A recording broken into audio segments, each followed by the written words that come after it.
Ito po ang detect machine dito sa TIT 999. Ito naman po ang aming printer red area. Ito naman po aming copy. Ito naman po aming wiper. Pagtapos naman po mag-head clean ng detect nyo po, punasan nyo po yung wiper. Ganito naman po mag-head clean. Bitutin nyo yung clean na siya.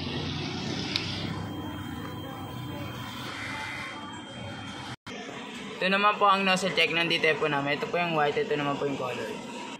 Wala naman kami in-house order. Pending naman po namin good for 2 hours. Ang branch fulfillment ngayon week ay 46 meters. Ang ink system naman po namin ay tama lang. Ito naman po ang aming waste tank area. Last dispose po nito kahapon po. Ito naman po ang aming ABR. Meron siya 220 volt. Ito naman po ang aming ground wire. Nakadikit po siya sa wall. Ito naman po ang inyo sink namin. Nakalagay sa basket ng maayos. Ito naman po ang stock ng detect powder. At ito naman po ang ink po namin. Tama lang po ang stock. Tapos dito naman po yung detect roll namin.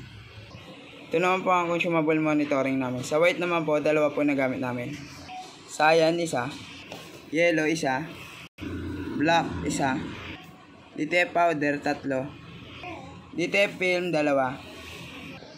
Ito naman po ang detect output namin. Nakapag-run po kami last week ng 184 meters.